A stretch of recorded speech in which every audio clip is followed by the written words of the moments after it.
Good morning, and welcome to Photography and Sculpture, the Art Object in Reproduction. This project, like all projects, has a number of entry points, but one of the crucial ones is the photo study collection at the Getty Research Institute, which right across the campus, there are over 2 million study photographs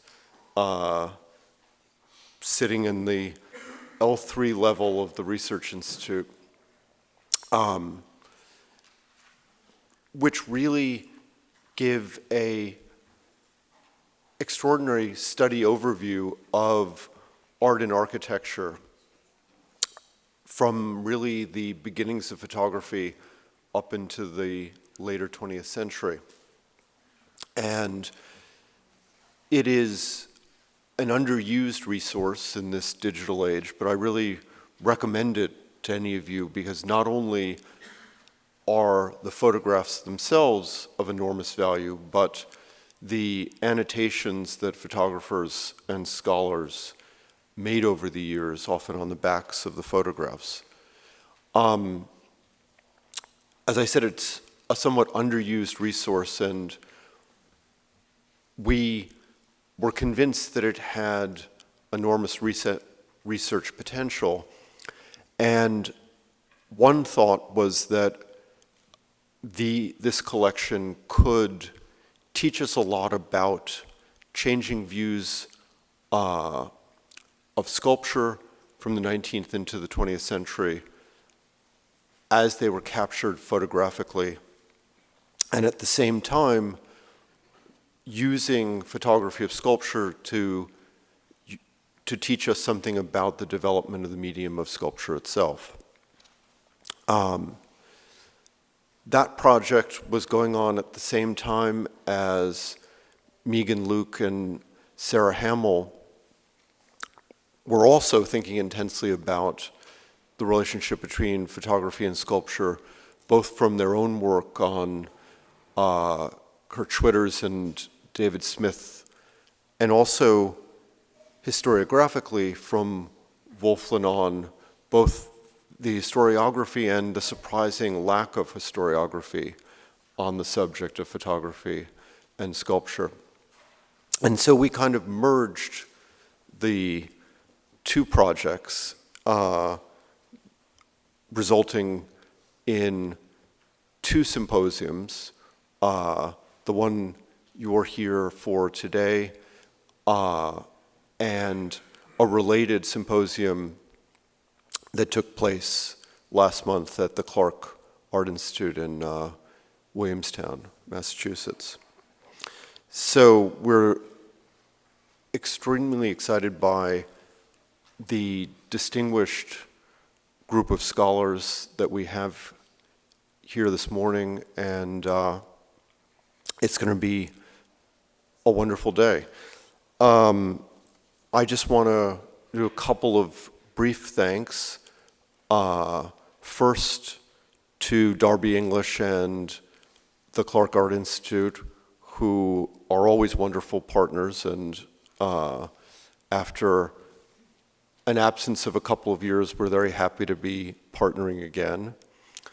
And then a thanks to our two symposium co-organizers, Sarah Hamill from Oberlin College and Megan Luke from USC. And I'm going to turn things over to them now. Thank you, Andrew. Megan and I are absolutely thrilled to welcome you to the Symposium, Sculpture and Photography, the Art Object in Reproduction. Today's talks, as Andrew just said, constitute the second part of a two-day event, the first installment of which took place on September 27th at the Clark Art Institute in Williamstown, Massachusetts. This undertaking has been 2 years in the making. Our goal was to create an opportunity for new scholarship that would consider how art history and related disciplines have relied on photographs as pictorial tools, how reproductive technologies have shaped methods of intellectual inquiry into the histories of objects. We wanted to give scholars known for their work in a range of different fields: aesthetics, the theory and historiography of art and film, and the history of photography and architecture, to name just a few of the broad range of investments represented in these symposia. A forum in which to examine how photographs operate as discursive frameworks that tell us where to stand and what to look at in relationship to the objects of our study, to define what a sculpture is.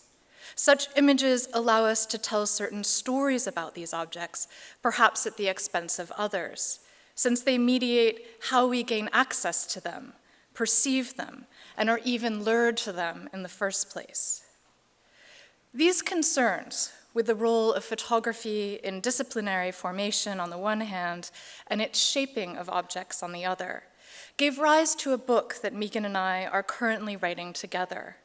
Indeed, that spirit of collaboration guides our jointly written introduction to the symposium today. I will be reading the first half and Megan the second. We each came to this topic independently through our first books, which examined the impact of photography on the perception and display of modern sculpture. In my case, I investigated how a modernist sculptor, David Smith, took hold of the camera to pictorialize his work, dematerializing and monumentalizing it, or envisioning it as fragmentary and contingent. Photographs that question foundational ideas about medium specificity and sculptural autonomy. Smith's own photographs deeply impacted the reception of his sculpture, raising questions about scholarly appraisals of his objects by Clement Greenberg, Rosalind Krauss, and others. In Megan's research into Kurt Schwitter's efforts to transform his home into a sculpture that could be entered rather than circumambulated, she felt the need for a theory of the photography of sculpture that would help her make sense of the very partial photographic record of the Merzbau, which was annihilated in the Second World War, and how these images were later used to reconstruct that space. In our books, we were each drawn to broader historiographic questions about how the history of sculpture has been mediated through pictorial compositions and page layouts, photographic archives, and the vantage points and settings ascribed to objects. Take, for instance, one representative example, a photograph of the restored Apollo Belvedere, published by the Bruckmann firm in 1880. Using a black backdrop, the photograph divorces the object from its context in time, space, and place. The frontal and distanced vantage point presents the sculpture as an overall composition, a silhouette or contour seen against a dark ground. A caption gives us the sculpture's title and location, identifying information that, along with the sanitized space projected by the photograph, invites the sculpture's classification and comparison with others on the basis of its formal style. Responding to a surge of images like this one, the art historian Heinrich Wölfflin published a series of essays in 1896 and 1915 that explored the pictorial significance of vantage point for the study of sculpture. The essay's title, How One Should Photograph Sculpture, already alludes to his polemic that there was a right way and a wrong way to photograph a sculpture. Wölfflin argued that this photograph of the Apollo, like the one he reproduces by the Alinari firm, established a high point of view that made the sculpture look insecure, brittle, and unsettling. Its contours, he said, were limp. Wölfflin's texts, translated for the first time into English last year by Geraldine Johnson, offer a profound meditation on photography's role in art history and the power of a reproduction to educate our perception and shape the very object it records. In Wölfflin's account, photography is by no means transparent or neutral, but rhetorically visualizes an argument. As such, it carries the risk of corrupting or confusing our understanding of aesthetic or historical truth. By focusing on how an art historian's insight is conjoined to that of the cameraman in the industrial age, Wölfflin exposed unsettling questions about labor and subjectivity at the heart of a disinterested aesthetic perception. His attention to the manipulation of sculpture through framing and vantage point led him to insist on the historian's special capacity to recognize a Normalansicht, a normalizing point of view, in his confrontation with a work of art as an expression of style. In the past 2 decades, these issues have been taken up by pioneering scholars across fields. Mary Bergstein's article, Lonely Aphrodites, on the documentary photography of sculpture, published in 1992 in the Art Bulletin, and Johnson's 1998 edited volume, Sculpture and Photography Envisioning the Third Dimension, are touchstones in this emerging discourse. These studies examined the pivotal role photographs play in shaping an encounter with sculptural space, surface, and site. They also demonstrated how the camera functions as a framing device akin to the sculptural pedestal or architectural niche. Their important work intersects with a substantial body of scholarship by Heinrich Dilly, Frederick Boer, and many others too numerous to name here, that has explored photography's role in the emergence of art history, archaeology, and anthropology as scientific disciplines in the 19th century. The camera enabled the classification, study, and comparison of artifacts from a great distance. In the history of modernity, it emerged as a prime vehicle for the global circulation of art and artifacts, and brought a particular visual rhetoric for imaging form. More recently, Roxana Marcocha's 2010 exhibition at the Museum of Modern Art, The Original Copy, staged a broad exploration of how the photography of sculpture has become a burning concern for contemporary artists, one with a history that extends from the advent of photography to post-1960s site-specific and time-based practices and beyond. The exhibition raised a number of provocative questions about the institutional frameworks of photography and about a medium's autonomy and specificity. Could, for instance, any object, including the performing body, become a sculpture simply by virtue of its being photographed? How do contemporary practices of hybridity blur the boundary between materiality and its representation in an image? In this new world in which photography counts as a sculptural technique, what are the consequences for the objecthood of both media? Is it possible to dispense with the object entirely, with sculpture as a category of representation, to instead signal it virtually as a memory, concept, or trace? In convening this symposium now, our aim was to return to and flesh out the underlying questions raised by Wölfflin and others against the backdrop of a new phase in the history of mass media, one that is characterized by a heightened pace of image acquisition and circulation. New technologies for imaging, such as digitization, data visualization, and 3D printing, and new platforms for dissemination, from ArtStore to the Google Art Project. Indeed, new media theorist Lev Manovich has recently proposed a supersized version of André Malraux's Museum Without Walls, updated for the 21st century, in which reproductions are translated into code, making possible the global comparison of hundreds of thousands of images simultaneously through massive sets of metadata. This work raises the provocative question of whether photographs are even necessary in this age of colossal abstraction in the name of big data. The wholesale shift in how reproductions are made, presented, and used in the digital era raises new anxieties and expectations about a reproductive photograph's legality, veracity, and quality, not to mention its status as a commodity. Yet one aim of this symposium is to show how these concerns develop out of a longer history of mass reproduction and the theorization of the object in modernity, to provide a broader context for thinking about the photographic tool and the data that it delivers as ideologically motivated. Even though the talks you hear today may not address digitization directly, their broad range of historical case studies and methodological and theoretical stakes inform current discussions of new technologies for image aggregation and exchange. Our framing of the symposium stems from two separate yet entwined questions. First, we asked speakers to consider, how does photography narrate a history of sculpture? How, that is to say, do the illustrations of sculptures that scholars routinely use to supplement their texts tell their own stories about those objects? How might isolating sculpture in a decontextualized pictorial field encourage a particular interpretation of its formal components? Or how might the use of image sequences and layouts give order to the study of sculpture and encourage a comparative methodology?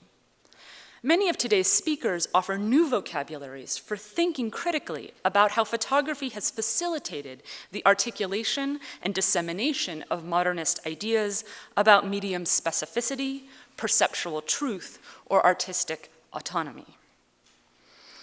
The second question we posed was, how does photography picture spatial experience? What are the ways in which photographs transform or mediate our encounter with objects through the controls of vantage point, frame, lighting, background, and proximity or distance? How have artists and audiences alike responded to the standardization of photographic documentation and to the rise of mass reproduction in the display of art objects? This line of questioning extends beyond taking an inventory of the gains and losses in the translation of one medium into another to challenge our very understanding of what constitutes sculpture and the experience of sculptural viewing. Indeed, in his 1936 essay, The Work of Art in the Age of Its Technological Reproducibility, Walter Benjamin addressed precisely this question when he singled out sculpture as the medium most at risk in the rise of mass reproduction.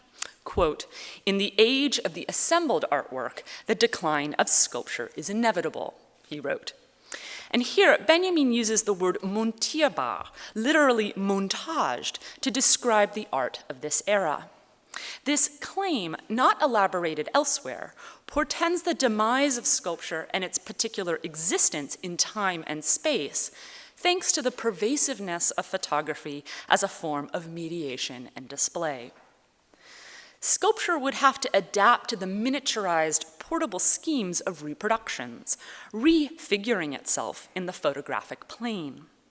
How, we ask, have art historians and artists alike responded to Benjamin's warning?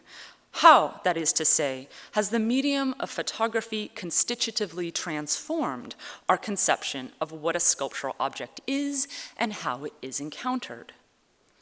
Benjamin's remarks prompt us to reflect on how a specific discourse of sculptural aesthetics haunts the early history and theorization of photography by Fox Talbot, Daguerre, and others. And this, in turn, causes us to consider how metaphors of photography have infiltrated the writing on sculpture, particularly since sculpture has been theorized as a medium whose surfaces appear sensitized to light and atmosphere, and whose history has always been structured by a reproductive logic, whether in Roman copies in stone of sculptures that were once cast in bronze, or in the creation and demise of vast repositories of plaster casts for study. In focusing this symposium on the medium of sculpture rather than on all art or archaeological artifacts, we are interested in addressing a long history of aesthetic debates that identified sculpture with a particular materiality or engagement with surface and sight. Since Goethe and Winkelmann, sculpture was understood to be an art that forces us to reflect on the coordination of our senses and to extrapolate our understanding of it to the environment in which our perception transpires. Sculpture is a special class of object that always appears on the verge of becoming something else, a utilitarian thing, a painting, an installation, or a body like our own. It can appeal to our senses of touch and vision. It is an art of both surface and structure, and it is defined by contour and color. Given this complexity, we want to trace how sculpture has, at various moments, appeared to resist or accommodate its inscription into the reproductive matrix of photography.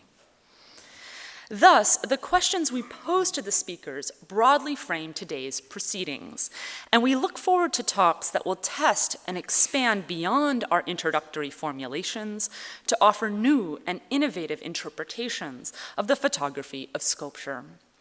Although this symposium is convened from within the discipline of art history, the questions that it raises also have implications for those who study artifacts in the fields of architectural history, archaeology, digital media and archiving, film studies, and museum exhibition and display. And the papers today will speak to some, but not necessarily all of those fields. Our hope in bringing together this diverse group is, in short, to reflect consciously on how the dynamic of this intermedial relationship structures and makes possible our work as scholars and writers of the visual. And before we begin, Sarah and I would like to give a tremendous thanks to the Getty Research Institute for making this event possible, and in particular to Thomas Getkins, Andrew Perchuk, Gail Feigenbaum, and Rebecca Peabody for their staunch support of this program, Tracy Schuster and Ann Blecksmith for convening a January workshop with us in which the groundwork was laid for today's discussions, and Sue Kang for masterfully assisting with all organizational details. Finally, we would like to thank all of our speakers for traveling from such great distances to be here today. So enjoy and thank you. Good morning.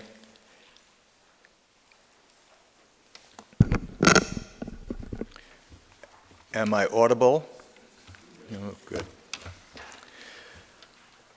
When Megan Luke and Sarah Hamill wrote me about presenting a lecture in this conference, Megan suggested that I tie in the work that I was preparing to do, this is a year and a half ago, while on leave, on academic leave, dealing with our understanding of reproduction and the graphic arts, with some thoughts about the photography of sculpture, and I readily, too readily as it turned out, agreed. I feel guilty about this, not being able to deliver on my promise, so I want to begin this talk with a brief preface about the work I did last year, or just a little bit of it, and if possible, return to these thoughts at the end of my talk. Why reproduction? Reproduction, the term. Until the latter part of the 18th century, the word reproduction was reserved for what has since been renamed regeneration and has been used, that had been used to indicate the process by means of which animals, reptiles, could lose their tails or a limb and produce a new one. That was what reproduction meant. Between 1749 and 1788, Georges Louis Leclerc, Comte de Buffon, published 36 volumes of his natural history, 36, which replaced the classical notions of generation and propagation with the concept of reproduction. And not only reproduction, but in plants and animals. These two kingdoms had never been considered together, and one of Buffon's great contributions was to suggest that they had to be studied together. Our modern use of the term reproduction to mean sexual and asexual propagation is relatively recent and begins with Buffon's natural history. In chapter 2 of volume 2, Reproduction in General, Buffon begins with this line: "We shall now make a more minute inspection into this common property of animal and vegetable nature, this power of producing its likeness The word here in French is semblable. I've given it as likeness. You could think of it as similar, its similarity. This chain of successive individuals, Buffon says, constitutes the real existence of the species. The real existence of the species of humanity is all of us, each individually. We are each an example of what it means to be a human being. Buffon goes on, as to individuals, nature has no regard to their numbers. She considered them only as successive images of the same impression, as passing shadows of which the species is the substance. Each individual animal or plant, according to Buffon, is an exemplification or instantiation of its species. He now further specifies what is clearly a graphic metaphor. The figure or form of each species is an impression in which the principal characters are so strongly engraved as never to be effaced, but the accessory parts and shades, he means the halftones, are so greatly varied that no two individuals have perfect resemblance to each other, and in all species there are numerous varieties. So it's wonderful that Buffon offers an explanation of what we now call biological reproduction in terms of the processes and products of a graphic art, engraving. And further, that not too many years after his death, all graphic production came to be classified broadly as reproduction. It's always puzzled me. Why reproduction?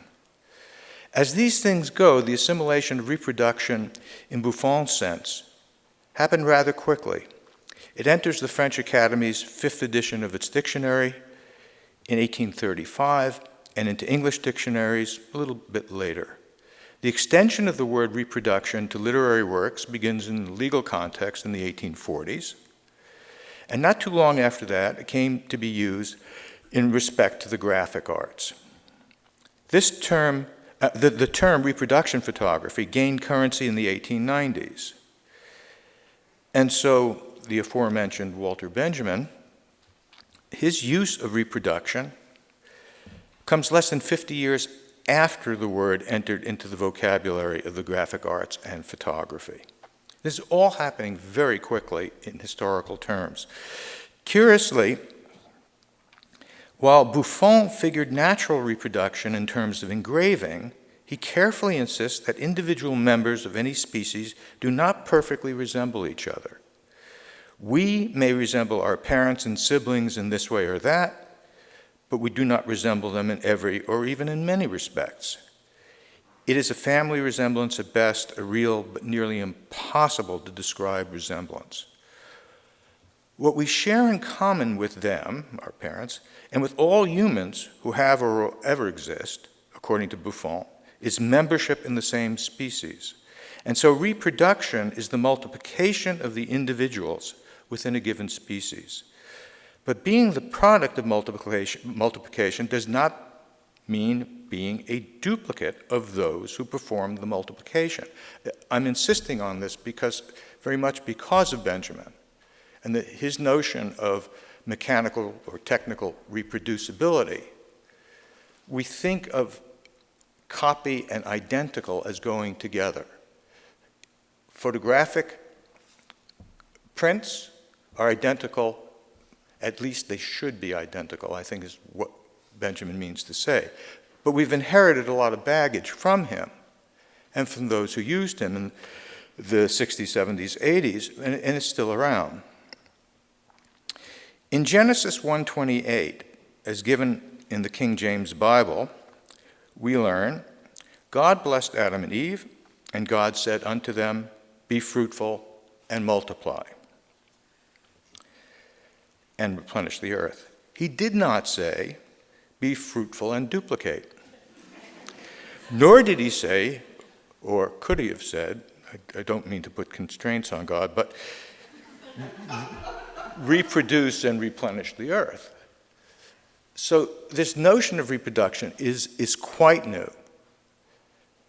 And its extension to the graphic arts, I mean, basically Buffon invites it, because we begin with a metaphor for biological reproduction of graphic reproduction.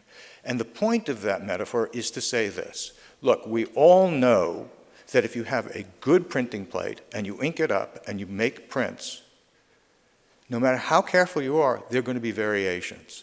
And this is critical to the notion well, it's critical to the idea of coming to terms with reproduction as a term for art historians, for example.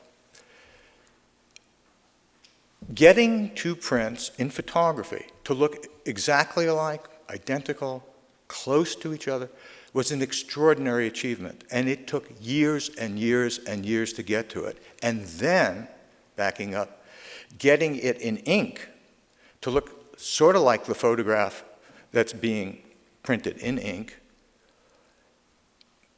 took well into the 30s. And of course, as we all know, there are all sorts of problems, material problems and aesthetic problems that come online as you try to solve the problem of making two pictures in two different volumes, but two different books, but of the same species, look alike. So, this likening of reproduction to engraving deserves far more analysis and invites speculation about what standards of acceptability were for variation within print runs and printing establishments. One of the things I've done is to look at Buffon's prints.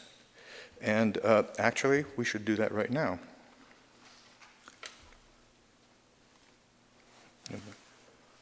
Mm-hmm. Not a photograph. This is my favorite of all of his many, many. But in fact, there are, in the basement of the Collège de France, endless prints of this, some of which say okay, and some of which say no, no. So Buffon himself is dealing with the problem of the non-identical character of things within the same species.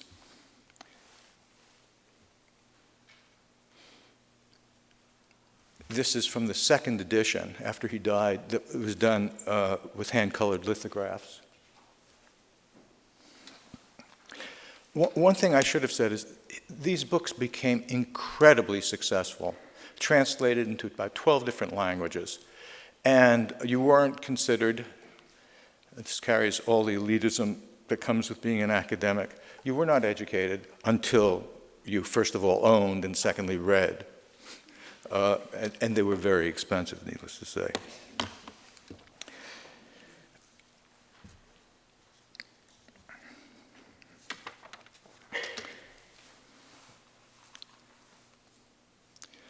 I put this up, it's a daguerreotype that has statuary in it.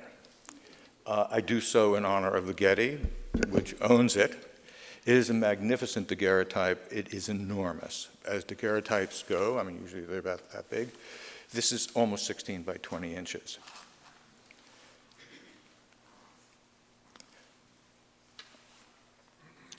I find these pictures, the stereographs of sculpture, just extremely humorous. I mean, it's a riot of stuff. And when you put it into the stereoscope and you get these individual fields like a pop-up picture, you don't know exactly what to look at. This is early, the mid-1850s. And it's hard to know what to look at, what you're supposed to look at. This is just a room of statuary at the Boston Athenaeum. Okay. In an essay in the 1999 volume edited by Geraldine Johnson, Sculpture and Photography, Envisioning the Third Dimension, I argued that claims by many 19th century writers about the relation of photographs of sculpture to the objects they represented established a rhetoric of substitution, which authorized claims about the fidelity of photographic representation. Photographs were said to be functionally equivalent to the objects they represented.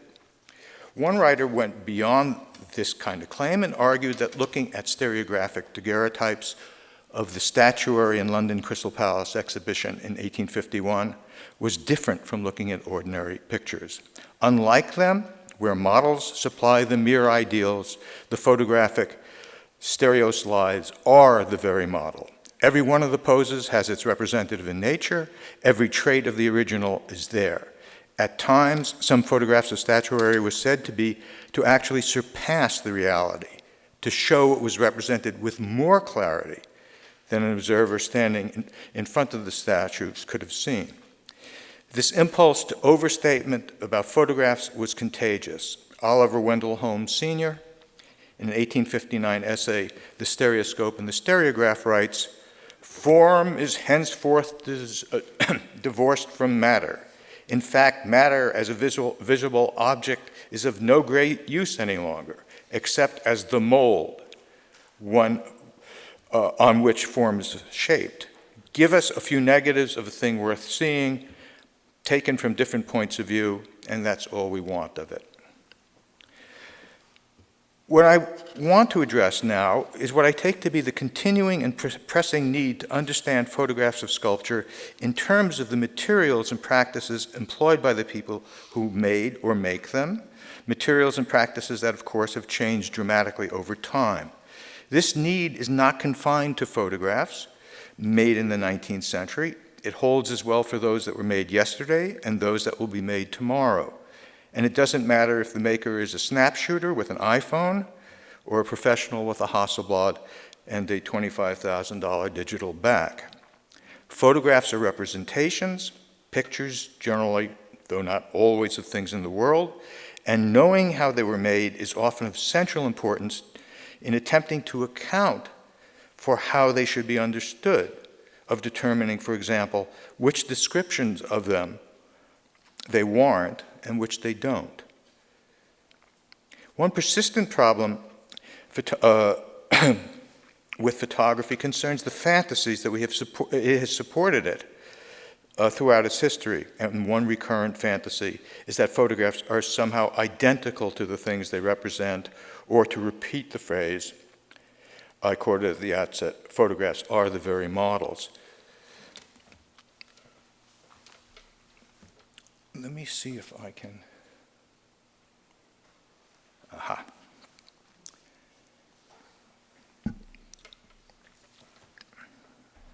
What I'm interested in doing is, to misapply a term from Theodor Adorno, take a look at the concealment of the process of production.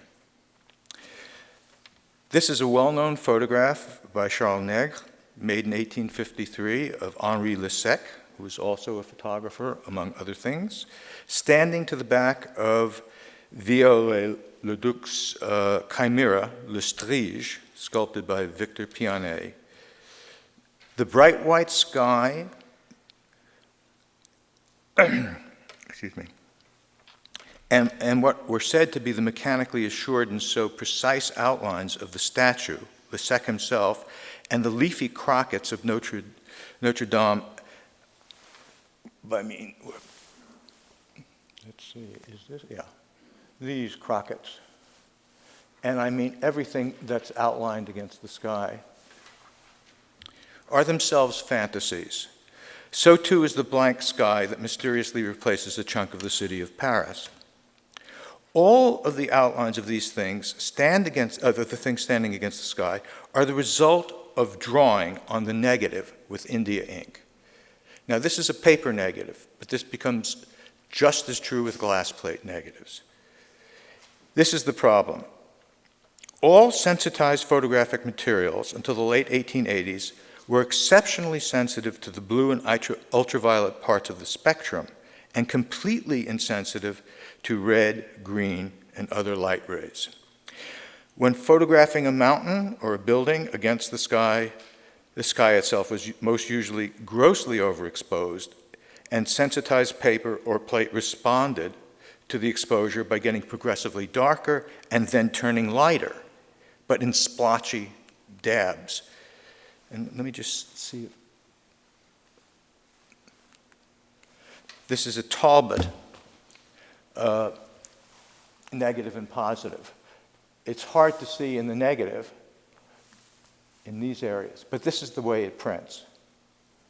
And of course, this is not the thing itself. I mean, what it is an artifact of the process of this gross overexposure. So that in this print, what you're looking at is exactly the same problem, but corrected by hand. That's the negative, and the sky has been completely reworked. Here, we're dealing with a photograph by Francis Frith, Colossi and Sphinx at Wadi Sabua. It's 1857. Everything in the sky has been opaqued out. And somebody had to go through that negative and outline everything, and then cover up the rest of the sky. If you've ever noted these blank absences of stuff in the sky in photographs from this period all the way up to the 1890s, that's the reason. So the amount of handwork that had to be done was extraordinary. This is Frith's pyramids at Dashur. Please think of the pyramids as monumental sculpture, and possibly an early example of what would later be called anarchitecture, avant la lettre. I made this albumin print for Frith's original negative at the Chicago Albumin Works more than 2 decades ago. The sky area of the negative was completely outlined and opaqued, but interestingly, thickish tissue paper, painstakingly cut out to the shape of the outlined crumbling pyramid in the center, had been glued to the plate sometime in the 1850s. The owner of the negative asked me to clean up the plate by stripping off the tissue, but I saw immediately that there was good reason for keeping it in place. Frith's collodion plate, which was insensitive to red light and sensitive only to a small amount of blue light reflected by the red bricks of the central pyramid, registered on the plate. In other words, the atrophied red brick pyramid was underexposed and so faintly detailed in the negative that it was easy to overprint and completely block it out. What Frith and his printers did was to cover the thin negative image of the pyramid with thickish tissue paper to slow down its printing by blocking out light while allowing this very fully exposed pyramid back there, which has a fair amount of white and blue, blue and ultraviolet lights coming off of it, allowing that to print properly. Without the tissue paper, the disassembling pyramid would have printed as a black mass with no detail. The practice was known as dodging. The overall practice was called doctoring. The outlining was called doctoring. And let's try the next one. This is Félix Thénard. It's the same, but I wanted to get just briefly. This is a photograph by Roger Fenton, British Museum, and that is the Scobolus, the Townsley version of it, and the negative was tissued on the sculpture itself in order to lighten it up, to show that it's marble. This is what you can do in Norman Foerster's Great Hall, which is sort of make the equivalent of a stereo picture in which you don't know what to look at. This is a wonderful picture by Charles Marville of the roofs of Notre Dame de Paris, and it took days for someone to go with India ink, and then on the crockets, and then on these animals.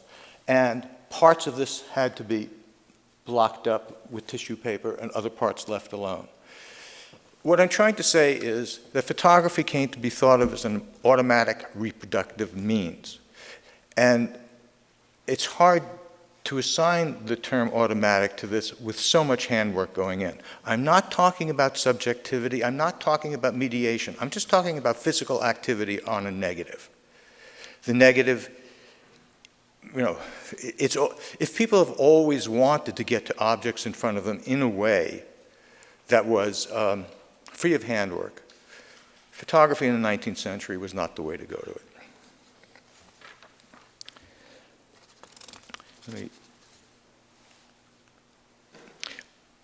Very quickly, this is, of course, Michelangelo's Last Judgment. This is Adolf Braun's reproduction of it. And it's extraordinary. This cannot handle red. And so if you try to find something that's reddish here, you'll find it represented as black. But what's really extraordinary is what happens to Mary's blue-white. It just becomes a blob.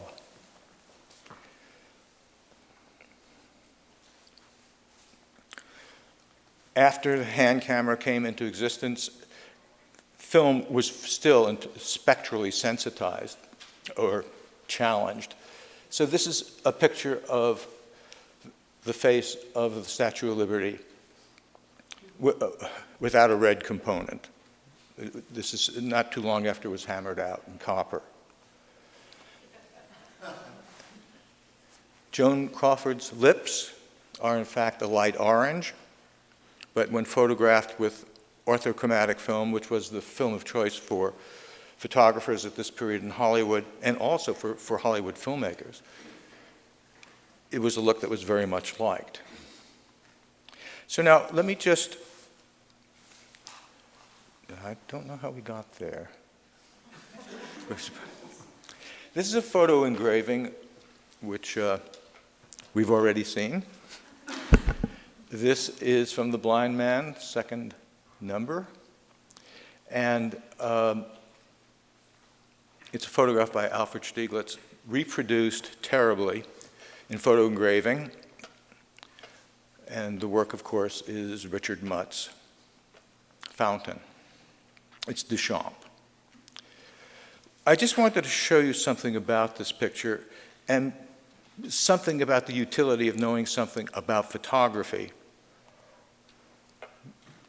I don't know where this print comes from. This is the horror of having digital collections. I cannot, without metadata. I cannot locate in the real world where this print is, but I would love to see it because it's not a screen print. It doesn't come from, it's not reproduced from a book. And I've never seen, if this is close to what Stieglitz produced, I've never seen it. But I want to show you something. As you know, this photograph was made in 291, Stieglitz's gallery. And he put it up against, I'm not so sure, unknowingly or without guile, here, Marsden Hartley's The Warriors. Was there a reason for doing it? Well, that's the part within the blue that's included in the photograph that I just showed you. And that's the way the two go together. But one thing, Stieglitz was something of a nasty guy. And I really do think that there's a comment here. I do not ask anyone to agree with us, especially people who study this kind of thing. But I think there is a point to having this part of the urinal, I beg your pardon, the fountain, right beneath the tail of the horse represented here. Of course, the horse's rear end is represented in black. And if you look for anything that's red here, in here, it comes out black. So the choice of film might have been happenstance, but it seems to me to be the right choice here is to emphasize certain kinds of things that would have come out with a more modern panchromatic film, which was then available, in a very different way. So it would be useful to know that Stieglitz, in backing up the print against Hartley, used a kind of film in which certain things would be exaggerated here. It may not be, I hope not to put my reputation on proving that. Okay, very briefly, we are challenged for time. I just want to talk about two things very, very quickly. My friend Darby English is here, and he taught me everything I know about, not Matta Clark, but about documents and their place in contemporary criticism and the production of art. One of the things that has struck me in reading much work on Matta Clark, this is not true of Anne Wagner's wonderful essay, Splitting and Doubling, but it is true of a lot, is that people come to the photographs by Matta Clark talking about documents and accepting the photographs as for what they are, and not really, for example, taking a hard look at the way Matta Clark made photographs. And I'm sorry, I'll use the term, you can whip me later, the kind of gorgeous character of his cuts in these houses and the gorgeous character of the representation of the cuts.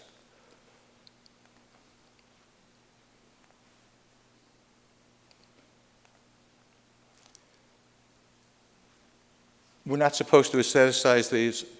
I don't see how you can avoid doing that. But I'm not saying they're great photographs. I'm just saying that to deny a kind of love of a design that you've created yourself in representing it, it seems to me, sort of begs the point of these. Finally, very, very quickly, we talk about spatial relationships in photographs. This is a photograph by Felice Varini, made about 3 years ago in Paris. And if we're going to take this as evidence, what is it evidence of? Well, that's what how the room is put together. This has become something of a passion in Europe, and I'll very quickly go through these. This is a terrific thing by Georges Rousse, who's working these days, and seen from another perspective. Whoops, come back.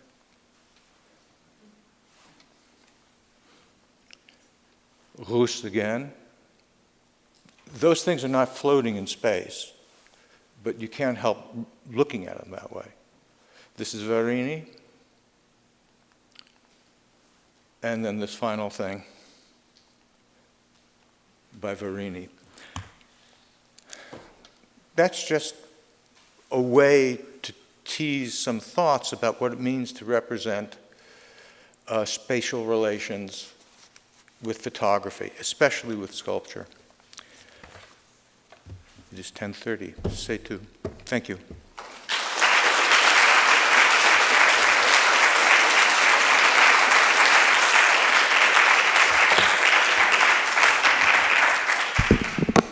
Thank you very much, Joel. Okay. We have time for a couple of questions.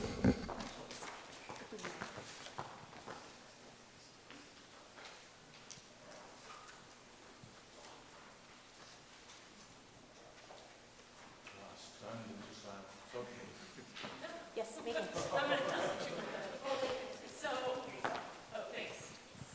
So Joel, I mean, since we have the time, can you walk us through these last images that you showed a little bit? Because I'm really intrigued that you're, projecting them in this context where sculpture is at issue. I mean, it seems to me to a kind of rhetorical gesture on your part to think about these images intersecting with sculpture in some way, right? So talk us through that a little bit. What is sculptural about this? I agree, and I think I want to just hear what your thoughts are about. This is painted architecture. It resolves and dissolves based on our point of view in the architectural space of these, our architectural confrontation, sort of if we went to these installations. And then the photographs are made to conform or break up or mimic in some ways our point of view vis-a-vis these painted forms. But this is not, to what extent is this sculptural? Does this word even matter with respect to these images? So talk us through that a little bit more. I was trying to problematize, and certainly was a rhetorical gesture, but what I was trying to make problematic is our view that you can get a sense of spatial relations, a clean, clear sense of spatial relations, looking at a photograph.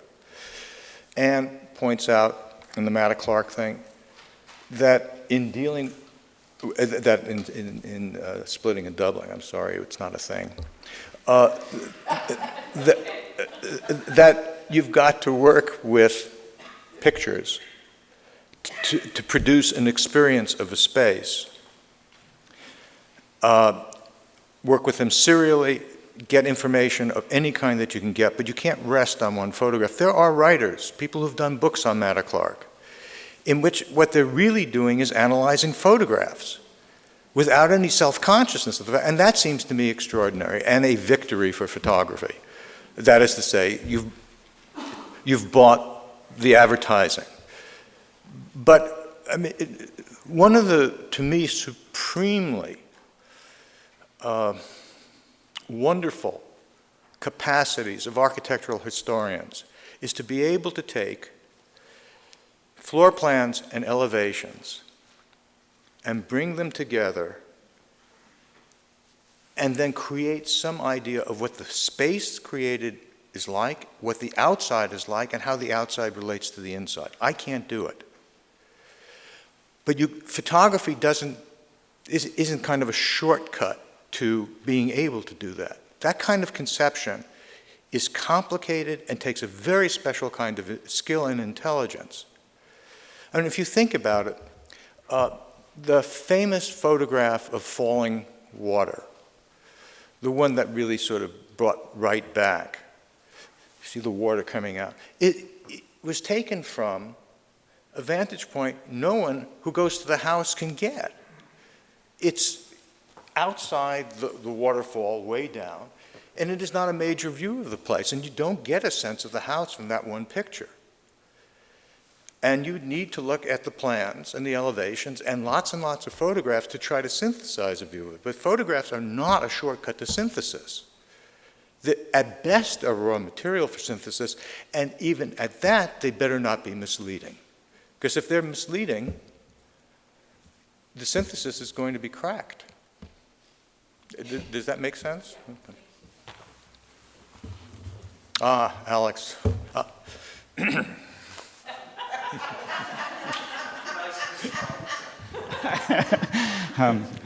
won't try to live up to it.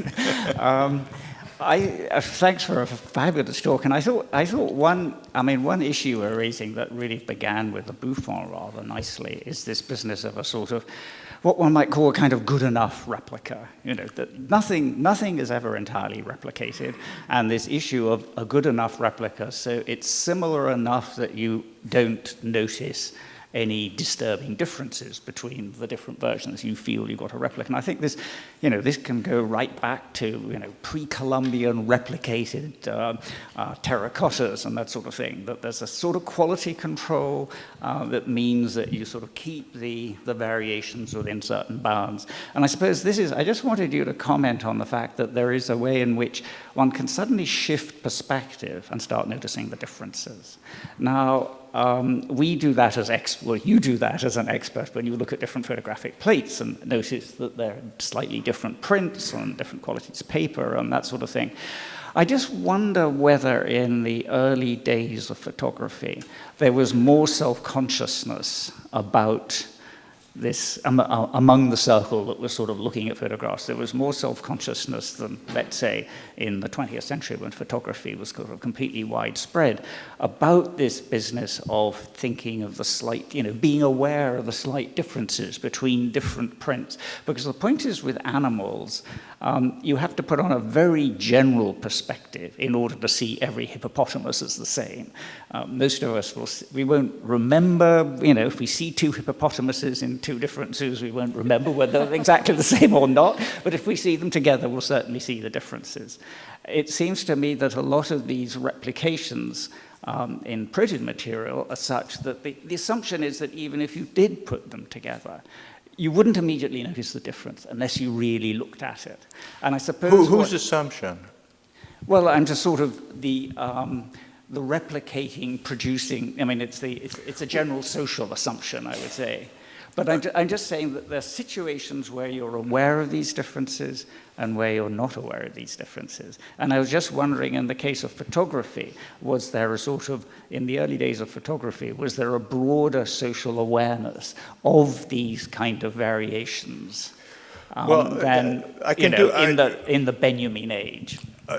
Negatively, people were certainly aware that Alex's print that Talbot sold him is a hell of a lot better than John's print, because one is decaying and the other is decaying more slowly. So that was, Talbot writes about in the very first paper on photography, writes about the great thrill of being able to print in purple, blue, green, yellow. I mean, trying to produce prints that were roughly alike isn't the problem that comes up until the 1850s, when actually it starts becoming possible to sell photographs for less than lithographs. And then there's a question of again, it goes back to, will these things fade? Will they? Talbot's first print run of 7,000 for the art journal was a complete disaster, because all of these prints were all over the place. So there was consciousness of that, certainly. I don't think it's really until the 1880s or 90s that people start worrying about whether my print in my book is like your print in your book. Your teacher, Gombrich, produced The Story of Art. I once wrote a short essay on 15 volumes, separate volumes of it. Las Meninas is the color picture, and they are miles from each other.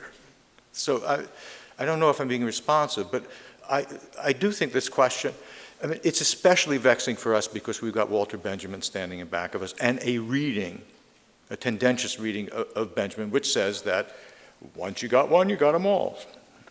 And it's simply not the case. Thank you. Sorry, we've gone on too long. Thanks, it's great to be here. I'm grateful to everyone at the Getty, and especially to Megan and Sarah. I know this event has been a long time in coming, but it's been such a pleasure really to watch their joint project unfold. So it's great to be able to contribute to it today. The topic announced in my title is in many ways an obvious one. Taking as a starting point Wölfflin's insistence, which we've already heard about, in beginning in 1896 on a normative frontal vantage point for the photography of Renaissance, and by extension, for him, at least at that point, all good sculpture, one might well be tempted to misbehave. For Wölfflin, and this is a view the kind of view he likes, for Wölfflin, drawing his theoretical justification from the sculptor Adolf Hildebrand's treatise on the problem of form in the fine arts of 1893, photographing sculpture head-on served not so much to clarify its forms for study, as to confirm and extend the aesthetic dimension of figurative sculpture itself, embodying and even amplifying that viewpoint from which the artwork, as it were, most wished to be seen. Form itself was prescriptive. Sculpture of the kind that interested Wölfflin, in other words, asked to be looked at in this way. And it was the principal job of the photographer to oblige. Like most disciplinary structures, of course, Wolflin's injunction works largely to enable various possibilities for deviance, and thus generates an especially useful frame, I think, for discussing what I take to be the truly interesting effects of spatial disjunction within two confrontations between the categories of photography and sculpture that I'll talk about. One, a set of photographic slides taken by the painter Ad Reinhardt during the 1950s and 60s, and the other a pair of remarkable photographs taken by Hildebrand himself in 1887 or 88.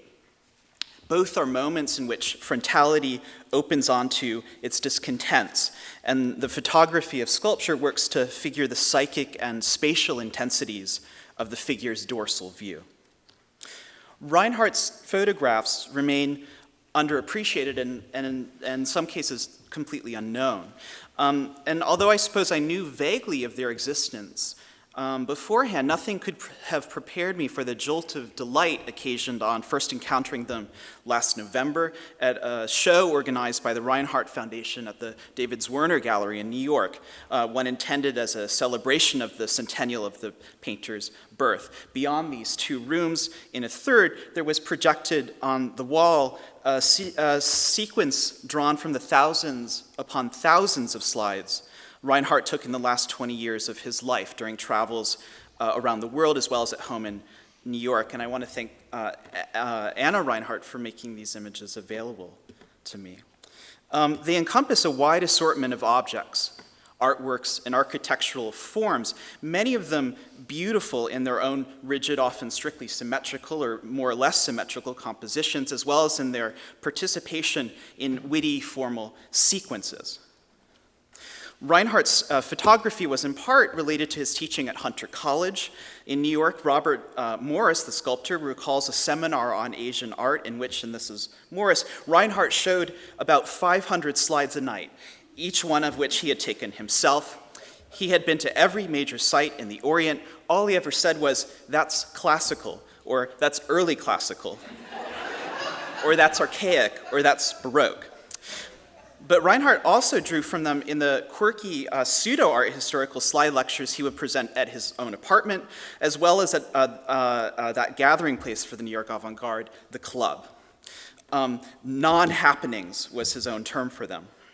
And typical titles included an art fallout report delivered on April 6, 1962, as well as an annual April 1st communion and fireside chat / beating a dead horse / pop expressionism and momism / let's get the flux out of here, to give only a portion of the title of a lecture delivered in March of 1963. And here I want to acknowledge the pioneering research of Prue Pfeiffer in digging this material up.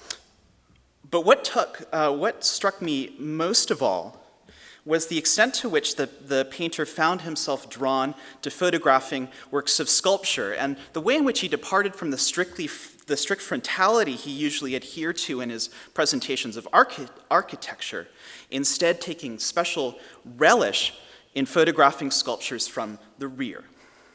If any reader of Wolflin has longed to restore to vision the delights of sculpture's posterior realm, well, Reinhardt may be your man.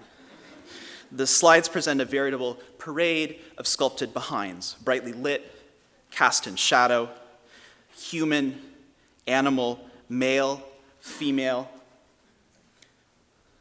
supply ornamented, chastely austere. What are we to make of such evident fixation, or of its obsessive pursuit across such a variety of forms? Several things, I think. A focus on the erotic is certainly tempting.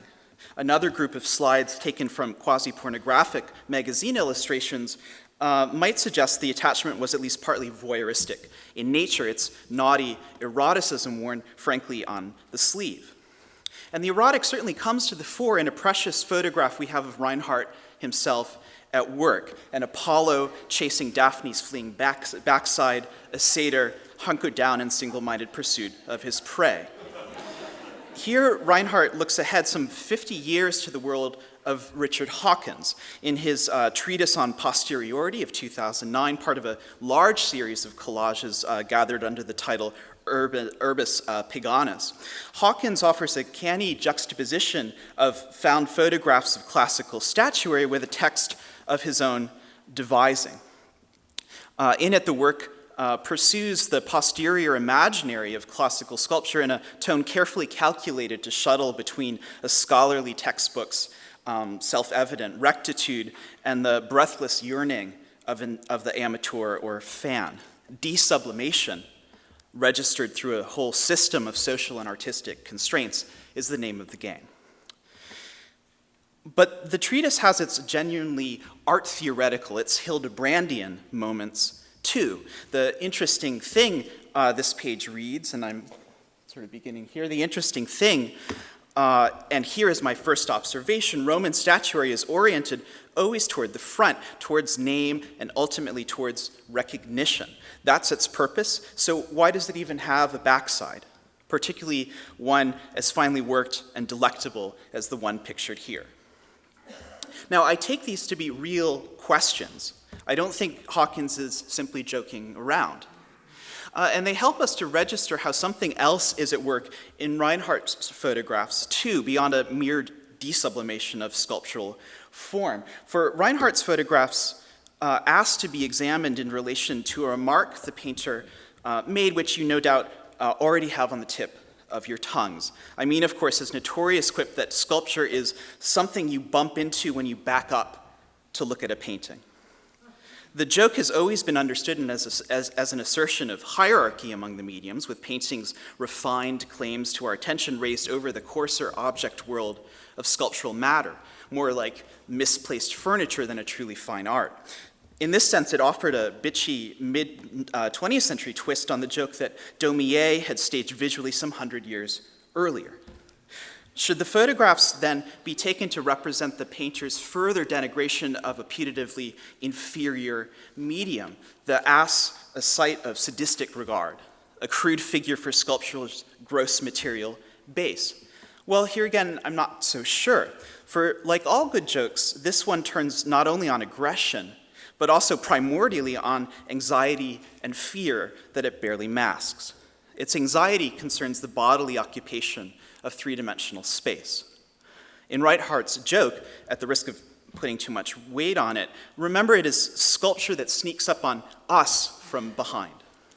It imagines the encounter as jarring because a fully physical event, an eruption of the body's awkward presence with an optical experience, touch experienced as an interruption, perhaps even as a kind of threat.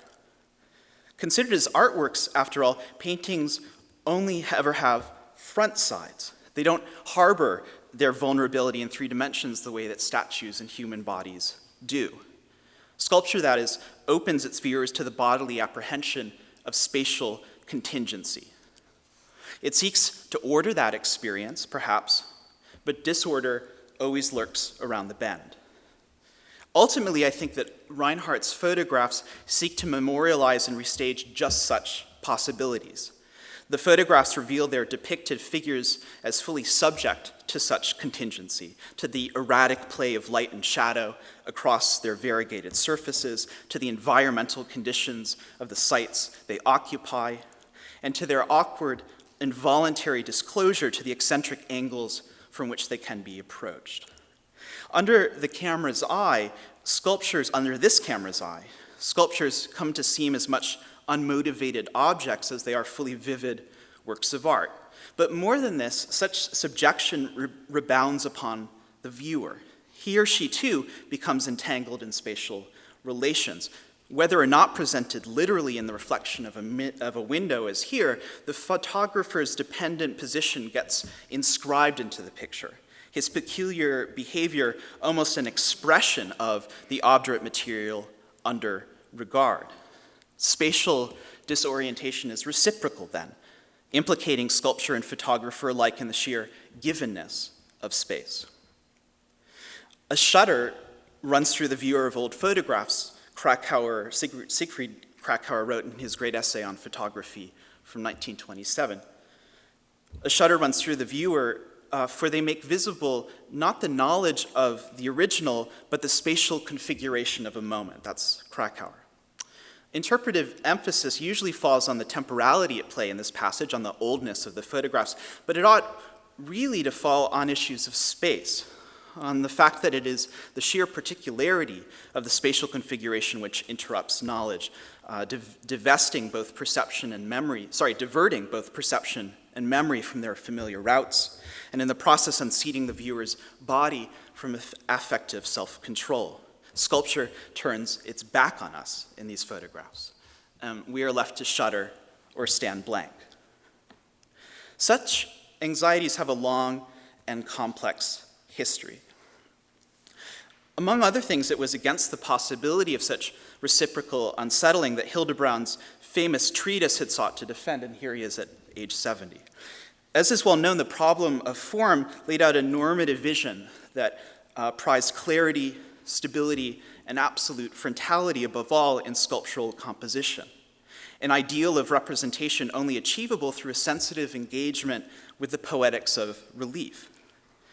So often is the problem of form held up as a bastion of conservative thinking, as the theorization of sculptural classicism's last dying gasp, that it can be difficult in practice to keep hold of the sheer force of its impact on thinking about art. Indeed, obvious exceptions like Hogarth's analysis or Reynolds' discourses aside, it is hard to think of an artist's published writings that have had more direct an effect upon the very procedures of the discipline of art history than Hildebrand's brief text. At the risk of belaboring what is probably obvious to an audience gathered here, I simply note the way in which careers as diverse as those of Wolflin and Bernard Berenson, Alois Riegel, and Vernon Lee divide themselves very neatly into periods before and after they read Hildebrand. And within the development of modernist criticism, hatred for Hildebrand has been nothing short of a structuring principle. From Kahnweiler and Karl Einstein to Rosalind Krauss and Yves Lembois, he has served as an indispensable bête noire.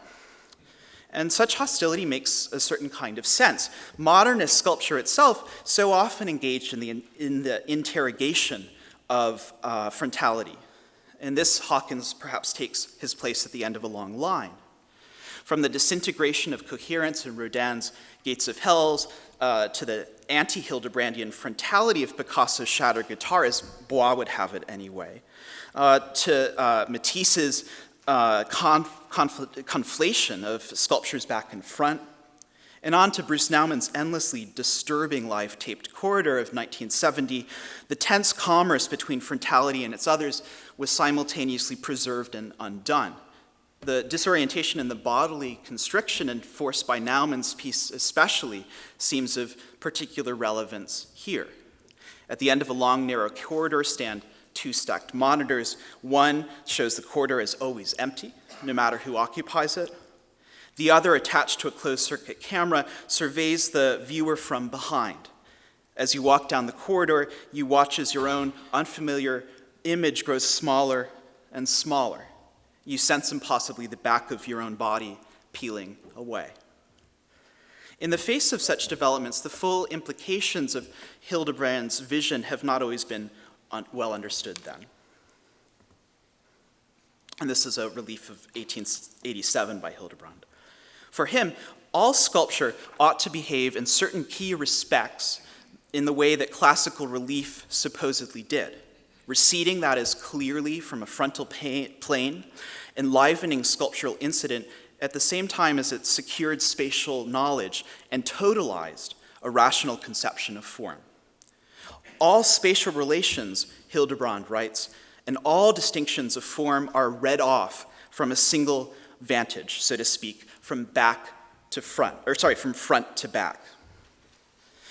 Or, as he put it even more stringently, there will always be one view that presents and unites the whole plastic nature of the figure as a coherent surface impression, analogous to painting or relief.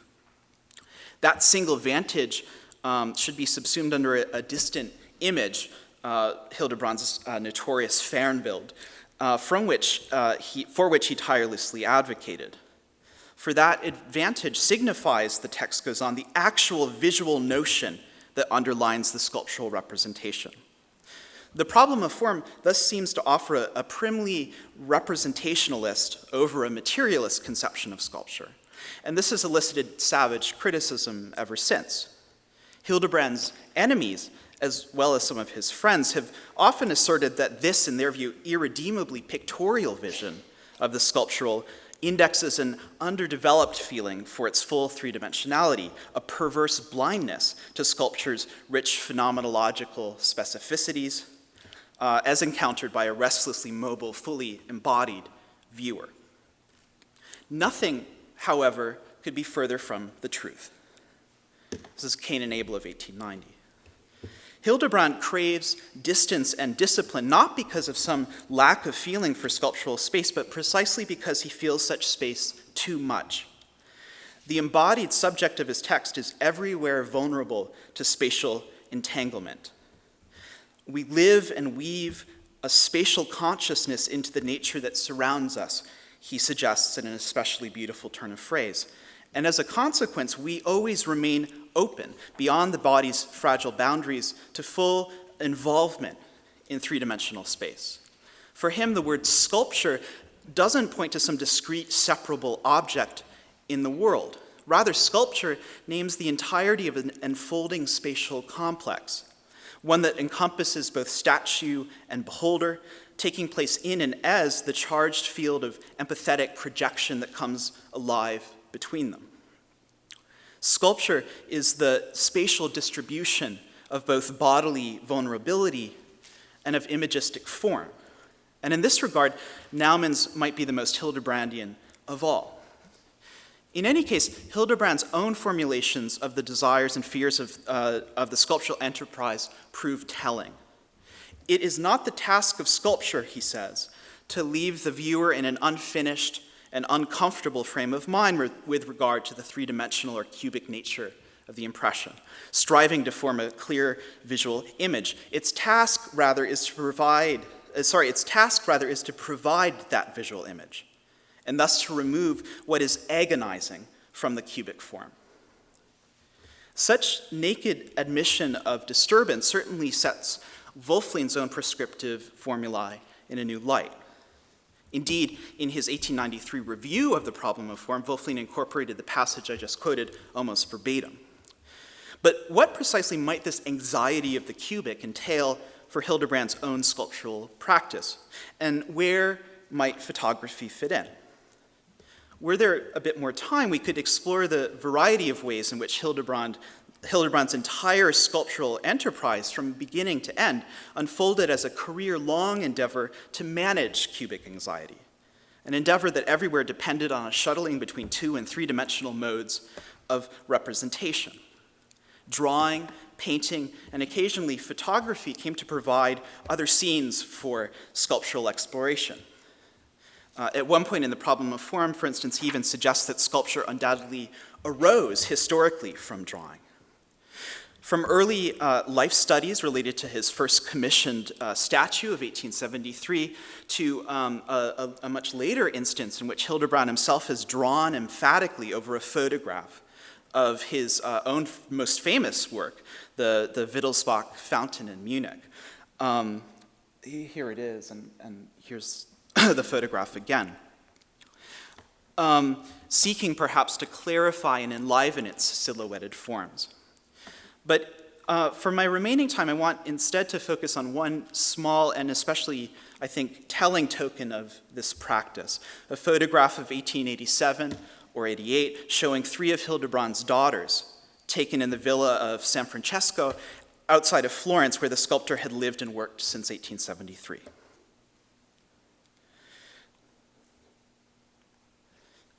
It is an arresting document. Elizabeth, Ava, and Irene Hildebrand, and these are drawings of the three, nude, except for the curious improvised loincloths covering their waists, are arrayed together in a subtle, interconnected pose in front of and partially within a doorway, ornamented in low relief by Hildebrand himself. This is one of his decorative projects within the villa. Standing on a ramshackle pedestal, itself atop what looks to be a table, they have effectively composed themselves into a sculptural relief.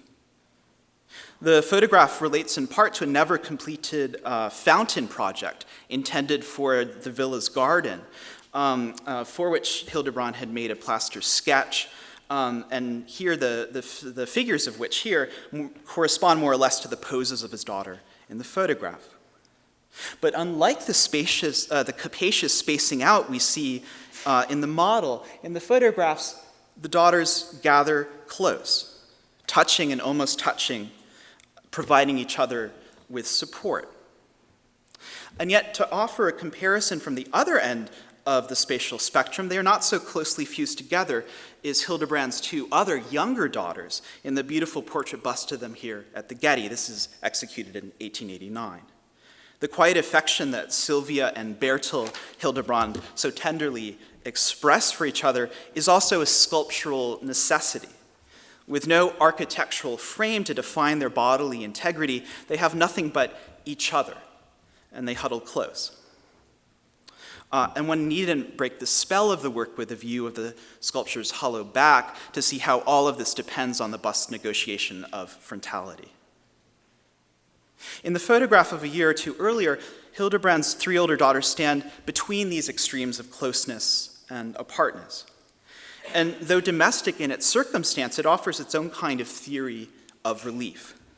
First and foremost, I want to say, framing as it does real bodies in a quasi-sculptural space, the photograph instantiates a very specific imaginative possibility.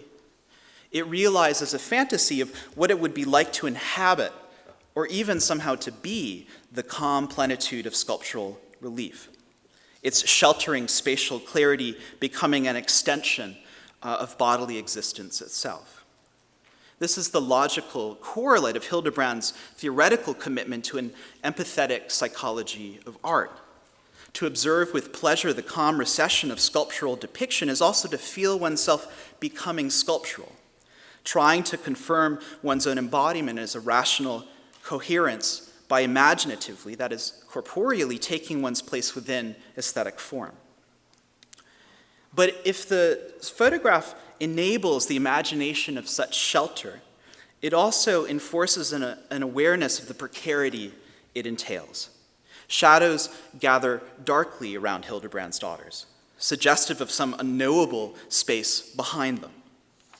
Here the photograph seems positively to cultivate cubic anxiety. A second photograph, this time of Eva Hildebrand alone, drives the point home. Her pose here, all the more arresting in its isolation, recalls to us the tenderness of the body's exposed surfaces, as Eva twists slightly outwards into our space, casting a lonely shadow against the adjacent jamb. Without her sisters to join hands behind her back, her hold on space becomes less secure. A new vulnerability takes hold. Her pose perhaps recalls that of Hildebrand's sculpture Fulvia, the freestanding figure on which he had been at work in 1886-87, his first to depict the female body. As you can see, it's a bit of a failure.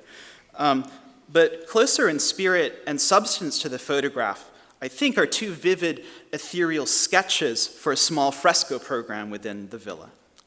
Eva's pose especially recalls the figure on the left.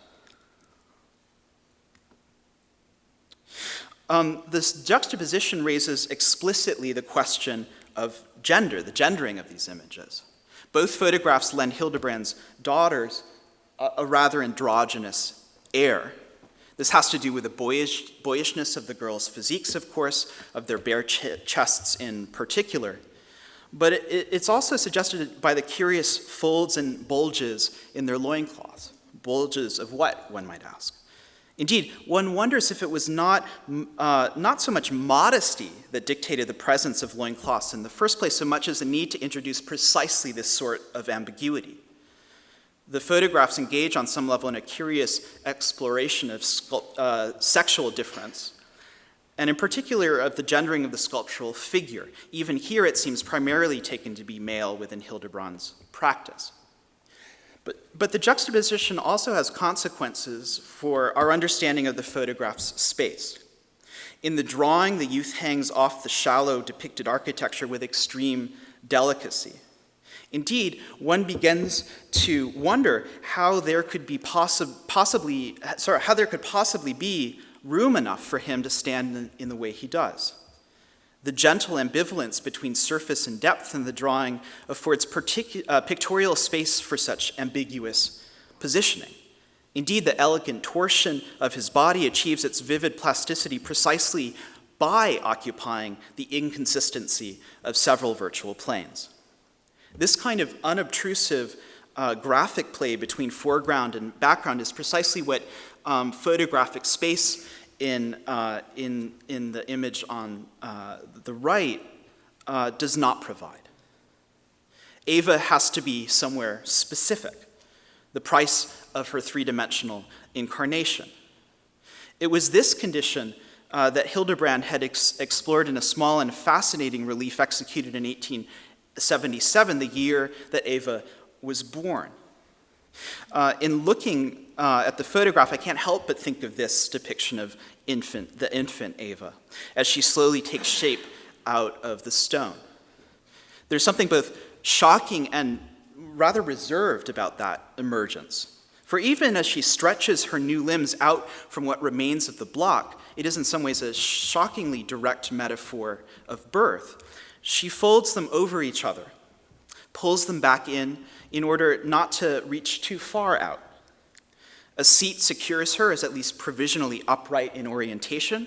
Without it, I think we would certainly see her as lying on her back, and adds to the sense we have at the figure's edges of a set of planar modulations that both afford her space and mediate the terms of her only partial emergence. In a remarkably open way here, sculptural composition just is the development of bodily composure. And behind it, the marble matrix keeps the body fused, safe.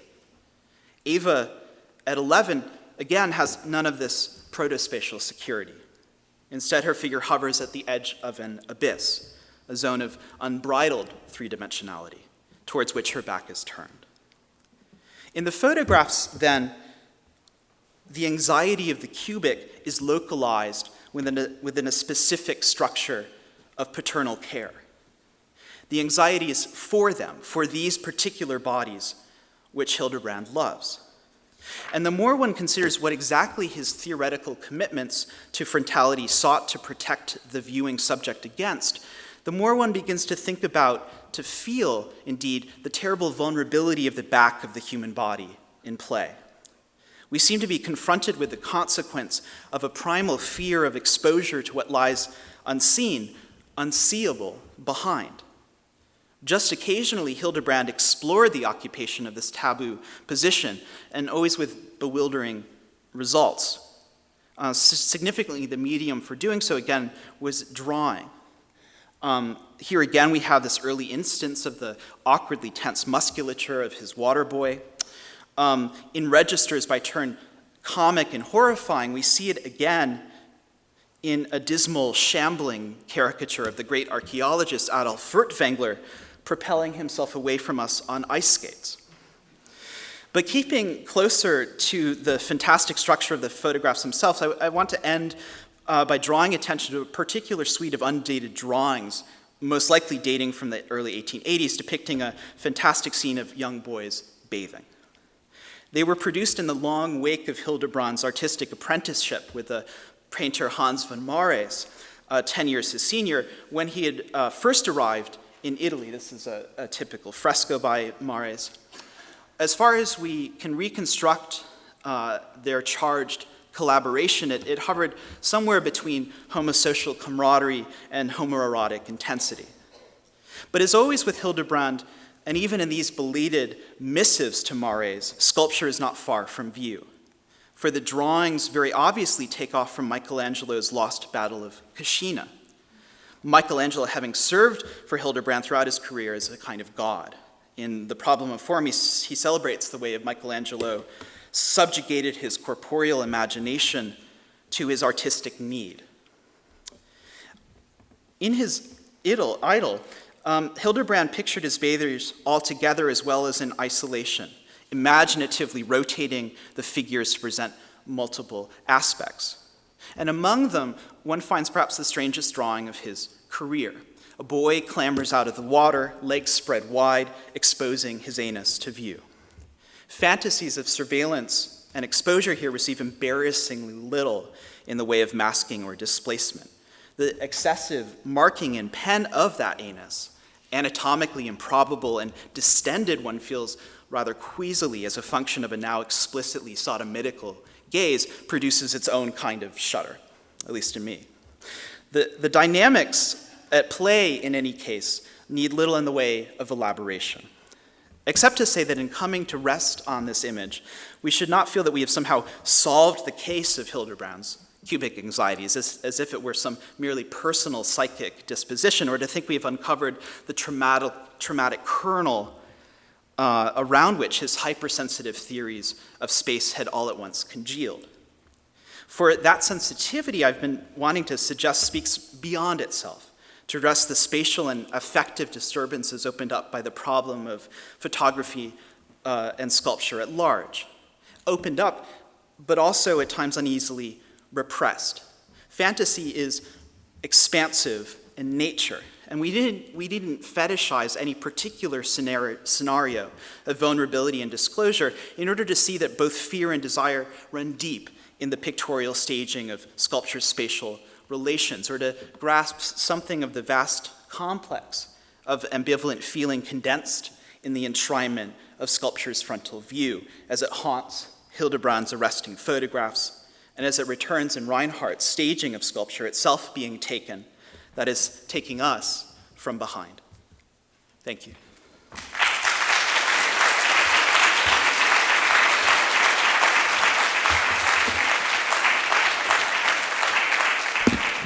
Thank you very much, Jeremy. We have time for one question.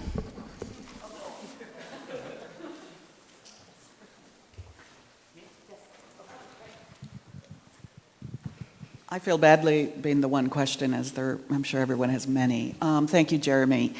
I always love your readings. I'm so glad this is still on the screen, because I am really struck by, in the photograph on the left, the shadow. Yeah. And the issue of the side view. I mean, obviously your frontal back is a compelling model across the entire paper, but there's something quite compelling, right, about the ways in which it's not just the darkness behind her, but her, well, we could say along the lines that Joel raised this morning, but a kind of multiplication that is of the unlike. And I just know how wonderfully your mind works, and would want you to talk about that shadow at some point. Thanks. Yeah, thank you. Yeah. I mean, I think you're right. It is this kind of doubling, but a doubling that sort of precisely underlines her solitude, right? It's sort of this kind of image, this image that makes her more alone. I mean, one thinks of, if we're going to go way, kind of take this seriously as a theoretical document about representation. One thinks about the fantasies involved in imagining the birth of painting as an art, right? This kind of tracing of the shadow, precisely as a sign of absence, right? Or of an absence about to overtake the body that's being cared for. But I'll certainly think more about this. Thank you for that observation and question. Thanks.